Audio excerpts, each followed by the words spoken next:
안녕하세요. 스토리아트입니다. 지난 영상에서 시나리오 작성에 필요한 기본을 알아봤는데요. 이번에는 좀 더 심화된 내용을 다룰 예정입니다. 기본부터 알아가고 싶은 학생들은 해당 영상을 먼저 보시는 게 좋겠습니다. 영화를 만들기 위한 과정 중 시나리오 작성이 가장 처음 이뤄지는 건 아닙니다. 보편적으로 스토리 구상, 시놉시스, 트리트먼트, 시나리오의 단계를 갖게 되는데요. 여기서 시놉시스란 영화의 전체적인 내용이 포함된 줄거리라고 볼 수 있습니다. 더불어 주제, 기획 의도, 등장인물에 대한 소개 등을 포함하기도 하는데요. 사건의 발단과 전개 방향, 이야기의 결말까지를 모두 언급하게 됩니다. 트리트먼트는 시놉시스의 다음 단계에 해당되는데요. 각본 창작의 초기 단계인 시놉시스에서 발전한 단계로 시나리오 본편을 쓰기 전 구체적인 줄거리를 쓰는 걸 말합니다. 영화상에서 쓰일 장소, 시간과 상황에 대한 구체적인 서술까지 포함됩니다. A4 4-5매 정도의 시놉시스를 트리트먼트로 발전시킬 때 같은 내용이 약 20매 정도로 풍성해지기도 합니다. 시나리오는 트리트먼트에 대사가 포함된 것이라고 보시면 됩니다. 시나리오는 기본적으로 헤드라인, 대지문, 소지문, 등장인물, 대사로 구성되어 있는데요.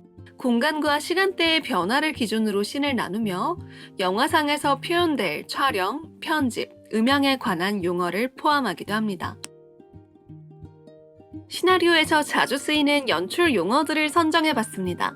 아래 내용을 통해 설명드려 볼게요. 외부, 즉 야외 장소를 뜻하는 익스터널의 줄임말에 해당되는데요. 보통 해당 씬의 장소가 야외임을 드러내기 위해 헤드라인에 작성합니다. 내부, 즉 실내 장소를 의미하는 인테리어의 줄임말로 해당 씬의 장소가 실내임을 드러내기 위해 헤드라인에 작성합니다. 나레이션의 약자로 영화 속 화자의 목소리 또는 주인공의 눈에는 보이지 않는 상황을 제3의 목소리로 해설할 때 쓰입니다. 이펙트의 약자로 영화상에서 등장하는 효과음을 표기할 때 쓰입니다. 등장인물은 보이지 않고 소리만 나는 경우에도 쓰입니다. 필터의 약자로 전화기 너머의 목소리나 마음속으로 하는 이야기 등을 표현할 때 쓰입니다. 모든 사운드를 음소거할 때 쓰이는 용어입니다. 배경음악을 말하는 용어인데요.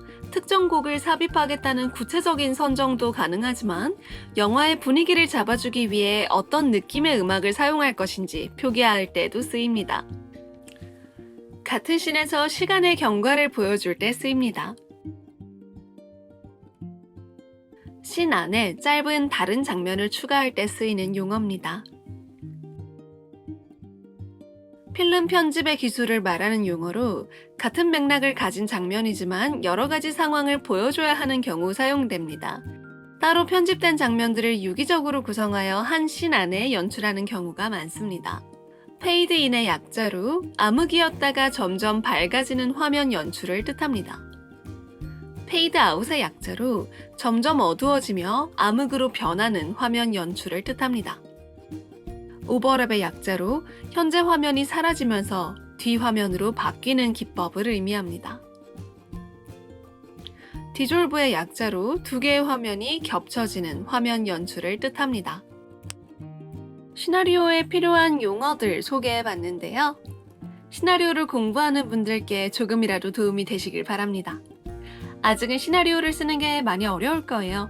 하지만 기본적인 내용부터 차근차근 공부한다면 분명 언젠가 원하는 방향으로 시나리오를 쓰고 완성하는 날이 올 겁니다. 스토리아트는 꿈을 가진 모든 분들을 응원해요. 지금까지 스토리아트였습니다. 오늘도 시청해주셔서 감사합니다.